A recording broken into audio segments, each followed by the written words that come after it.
जय हिंद मेरे प्यारे दोस्तों, हमारे इस चैनल नेक्स्ट टाइम आपका स्वागत है। देखिए, आज के इस वीडियो के अंतर्गत मैं बात करने वाला हूं उत्तराखंड अधीनस्थ सेवा चयन आयोग, Uttarakhand subordinated service selection commission के द्वारा जो 136 पोस्टों के लिए नोटिफिकेशन अपडेट किया गया था। इससे पहले वीडियो के अंतर्गत में मैंने पूरा नोटिफिकेशन आपके फॉर्म भरने के लिए जो इंपॉर्टेंट की पॉइंट निकल के आती है उसका डिस्कस किया है। यदि आपने जाकर वो नहीं देखा तो सबसे पहले आप जाकर देख लीजिएगा। इसके अंतर्गत में मैं उस इन्फॉर्मेशन बेस के अंतर्गत का यहाँ पर सिलेबस प्रोवाइड करूँगा, जैसे कि आपको स्क्रीन पर दिख रहा होगा। Syllabus for the post of intermediate level exam हो गया, जिसके अंतर्गत पे क्या है कि पशुधन विभाग के अंतर्गत पे पशुधन प्रसार अधिकारी के लिए जो 120 पोस्टों के लिए उसका सिलेबस इंक्लूड हो जाता है। और उद्यान एवं खाद्य प्रसंस्करण विभाग के अंतर्गत पे सहायक प्रशिक्षण अधिकारी केमिस्ट्री बेस के अंतर्गत पे जो 3 पोस्टों के लिए नोटिफिकेशन है उसके लिए सिलेबस हो जाता है। साथ में रेशम विकास विभाग के अंतर्गत पे अधिदर्शक प्रदर्शक के लिए 110 पोस्टें हैं, उसके लिए नोटिफिकेशन अपडेट है, उसका सिलेबस इंक्लूड हो जाता है। तथा साथ में रेशम विकास विभाग के अंतर्गत में निरीक्षक के लिए रेशम के लिए, जैसे कि आपको यहाँ पे दिख रहा होगा, अधिकारी इन चीज़ों के लिए जो नोटिफिकेशन है ETC एटसेट्रा लिखा गया। 3 पोस्टों के लिए जो नोटिफिकेशन है तो उसका सिलेबस इसके अंतर्गत में मैं आपके लिए डिस्कस करूंगा, शॉर्ट रूप से आपके लिए यहाँ पर प्रोवाइड करने की कोशिश करूंगा। इससे पहले हम आगे बढ़े, यदि आपके द्वारा हमारे इस चैनल नेक्स्ट एम को सब्सक्राइब नहीं किया तो सब्सक्राइब कीजिएगा तथा बेल आइकन को प्रेस कीजिए, ताकि जो भी कंटेंट, जो भी इंफॉर्मेशन हमारे द्वारा आपके लिए प्रोवाइड किया जाता है तो उसका नोटिफिकेशन आपके पास समय पर उपलब्ध हो जाएगा, ताकि आपको कोई भी कंफ्यूजन इसके अंतर्गत में क्रिएट ना हो। शॉर्ट रूप से मैं यहाँ पर सिलेबस प्रोवाइड करूंगा। इससे पहले वीडियो बेस के अंतर्गत में मैंने पूरा कंटेंट और इन्फॉर्मेशन प्रोवाइड किया है कि आपके लिए कैसे फॉर्म भरना है और इंपॉर्टेंट इन्फॉर्मेशन आपके फॉर्म भरने के लिए क्या क्या निकल के आता है और इंपॉर्टेंट क्वालिफिकेशन क्या है। अगर आपका वो क्वालिफिकेशन मैच करता है तो ये आप सिलेबस को ऑटोमेटिकली रूप से शॉर्ट रूप से यहाँ पर इसके अंतर्गत पे समझ जाएंगे। ठीक है, यूनिट बेस के अंतर्गत पे लगभग 23 यूनिट है।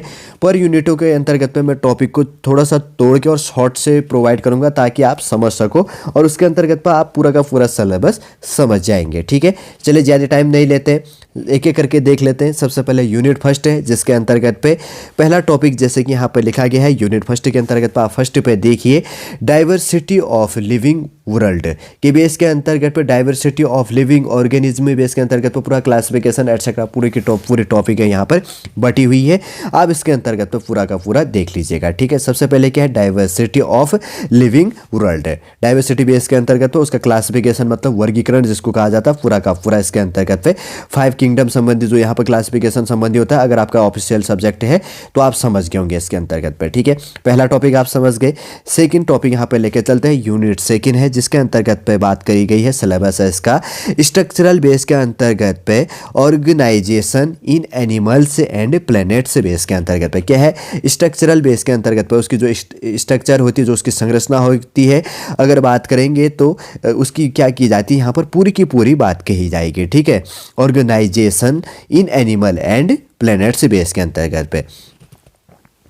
अब चलते हैं थर्ड यूनिट की बात करेंगे। टॉपिक अंदर इसके अंतर्गत पर आप देख लीजिएगा टिश्यू इन एनिमल्स बेस के अंतर्गत पे एंड प्लैनेट्स बेस के अंतर्गत पे जो यहाँ पर क्या है मॉर्फोलॉजी बेस के अंतर्गत पे और एटसेट्रा जो भी सारा इंक्लूड हो जाएगा, उस चीज़ आप देख लीजिएगा यहाँ पे। तो यूनिट थर्ड है, जैसे कि यहाँ पर की बात कही गई सेल की बात कही गई है। सेल मतलब कोशिका हो गया, उसका स्ट्रक्चर बेस एंड हो गया, फंक्शन कैसे इसका फंक्शन वर्क करता है उसके लिए सेल थ्योरी संबंधी एटसेट्रा पूरा का पूरा इसके अंतर्गत पे यूनिट थर्ड के अंतर्गत पे आपका इंक्लूड हो जाएगा। ठीक है, यूनिट 4 है, इसके अंतर्गत पे प्लांट फिजियोलॉजी बेस के अंतर्गत की बात कही गई है। जो प्लांट है उसका फिजियोलॉजी, जो उसकी शारीरिक संरचना संबंधी एटसेट्रा इंक्लूड हो जाएगा। तो प्लांट मतलब पौधों के अंतर्गत है, फिजियोलॉजी की पूरी यूनिट 4 के अंतर्गत पे मूवमेंट ऑफ वाटर मतलब उसके अंतर्गत मूवमेंट कैसे वाटर कैसे मूवमेंट करता है, मतलब वो कैसे प्लांट अपना पानी पीने का प्रोसेसिंग क्या होता है, फूड क्या है, उसके अंतर्गत पे न्यूट्रिशन एटसेट्रा हो गया, गैस का क्या है एटसेट्रा पूरा का पूरा जो भी रिलेट हो जाता है पूरा इसके अंतर्गत पे इंक्लूड हो जाएगा। साथ में प्लांट फिजियोलॉजी, साथ में दूसरा टॉपिक साथ में क्या है ह्यूमन फिजियोलॉजी। देखिए प्लांट में कैसे फिजियोलॉजी होता है, उसकी वर्क प्रोसेसिंग क्या होता है, वही ह्यूमन के अंतर्गत पे क्या होता है इसके अंतर्गत पर यूनिट 4 के अंतर्गत पर डिस्कस करके टॉपिक इंक्लूड आपका हो जाता है। यूनिट 5 नंबर के अंतर्गत पे चलते हैं, रिप्रोडक्शन हो गया, जिसको प्रजनन जिसको कहा जाता है, रिप्रोडक्शन बेस के अंतर्गत पे कौन सा है, रिप्रोडक्शन इन ऑर्गेनिज्म बेस के अंतर्गत पे क्या चीज़ें होती है एटसेट्रा पूरा का पूरा टॉपिक यहाँ पर इंक्लूड किया गया है। ठीक है, आप यूनिट 5 के अंतर्गत पर रिप्रोडक्शन के टॉपिक को देख लीजिए। लीजिए, पॉज करके पूरा का पूरा अंदर जो टॉपिक है मेल फीमेल एटसेट्रा जो भी यहाँ पर बात कही गई है तो उसका यहाँ पर डिस्कस हो जाता है। आपका सब्जेक्ट है, आप समझते हैं। और उसके बाद में यूनिट 6 की ओर चलते हैं। आगे बात करेंगे तो यहाँ पर जेनेटिक्स और हो गया इवोल्यूशन से बेस के अंतर्गत की यहाँ पर क्या बात कही जाएगी, टॉपिक क्या क्या निकल के आता है। यूनिट 6 के अंतर्गत में पूरा सिलेबस दिया गया है, ठीक है। किसकी बात कही गई है, जेनेटिक्स बेस के अंतर्गत पर और इवोल्यूशन से बेस के अंतर्गत की यहाँ पर बात होनी है यूनिट 6 पे।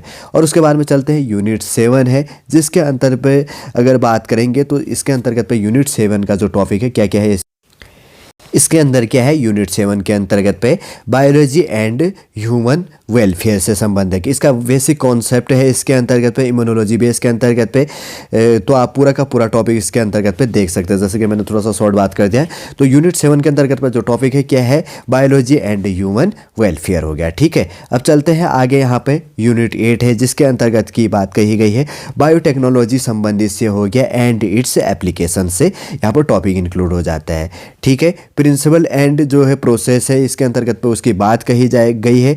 रिकॉम्बिनेशन से डीएनए टेक्नोलॉजी एटसेट्रा पूरा एप्लीकेशन बेस के अंतर्गत ऑफ बायोटेक्नोलॉजी इन हेल्थ संबंधी यहाँ पर बात कहा गया। एग्रीकल्चर बेस के अंतर्गत और इन्वायरमेंटल बेस के अंतर्गत पे इंक्लूड की गई है। यूनिट 8 के अंतर्गत की बात कही गई है बायोटेक्नोलॉजी एंड इट्स एप्लीकेशन, ठीक है। और उसका जो मतलब वर्क प्रोसेसिंग क्या पूरा का पूरा साथ साथ में इंक्लूड हो जाता है। यूनिट 9 नंबर की बात करेंगे तो इकोलॉजी एंड इन्वायरमेंट बेस के अंतर्गत से यहाँ पर क्या है पूरा का पूरा टॉपिक इसके अंतर्गत पे रिलेट की गई है, ठीक है ना। इकोसिस्टम्स बेस के अंतर्गत पे पूरा का पूरा टॉपिक है। और बायोडाइवर्सिटी बेस के अंतर्गत पे एंड कंजर्वेशन से संबंधित क्या टॉपिक है पूरा का पूरा इसके अंतर्गत पे पूरा रिलेट किया गया है, आप देख लीजिएगा। इकोलॉजी बेस के अंतर्गत पे और इन्वायरमेंट साइंस बेस के अंतर्गत पे, ठीक है। ये चीज़ भी आप इसके अंतर्गत पे समझ गए होंगे। पॉल्यूशन संबंधित जो भी सारा का सारा इसके अंतर्गत पे इंक्लूड हो जा रहा है। यूनिट 10 के अंतर्गत पे बात कही गई है some basic concept of chemistry base के अंतर्गत। जैसे क्या कहा गया कि सम बेसिक्स कॉन्सेप्ट, मतलब जो बेसिक से कॉन्सेप्ट बेस की गई है केमिस्ट्री बेस के अंतर्गत पे, उसे टॉपिक यहाँ पर यूनिट 10 के अंतर्गत पर रिलेट होना आप पढ़ के देख लीजिएगा, ठीक है। बहुत सारे हैं।